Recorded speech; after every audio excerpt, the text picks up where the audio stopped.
Tiniyak ni Customs Commissioner Rufy Biazon ang tuloy-tuloy na reshuffle sa tanggapan upang mapabuti pang lalo ang serbisyo sa publiko at mapataas ang koleksyon ng buwis. Nagbabalik si Noel Perfecto.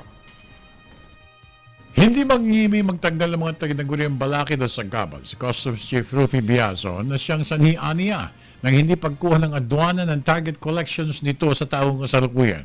Sa kanyang panayam sa mga media men sa regular na kapihan, sinabi ni Customs Commissioner Biazon na tukoy na niya ang mga dahilan ng paghatak pababa ng mga ito para hindi makamit ng Customs Bureau ang inaasam na koleksyon.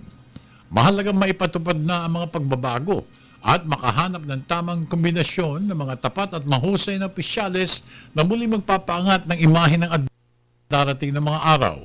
Pero ang common ground namin dapat dito would be the provisions which would make the Tariff and Customs Code compliant with the revised Kyoto Convention. Dapat yun, basic yun. Lahat kami dapat in agreement to that. Kasi hindi natin maasahan maging competitive ang Pilipinas kung doon mismo sa basic law ng customs ay hindi tayo compliant sa world standard. So doon pa lang dapat magkaisa na kami.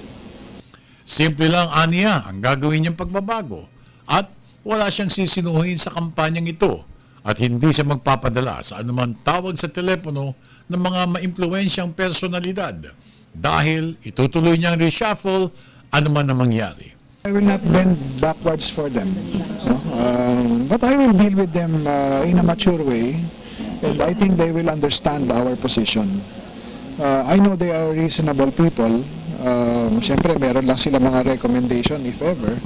But I think they will understand that if it would be contrary to the efforts of reforming the Bureau, they will understand when we say no. So what if they insist? They can talk to the President.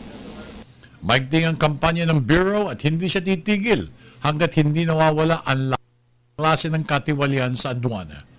Tungkol naman sa pagsubasta sa mga nasamsam na milyon-milyong pisong halaga ng bigas sa Cebu Port mula sa Vietnam at Thailand, ito ay kanyang pinahinto para makuha ang pamahalaan ang tamang halaga ng buwis mula sa mga mamahaling bigas na ipinuslit papasok ng ating bansa.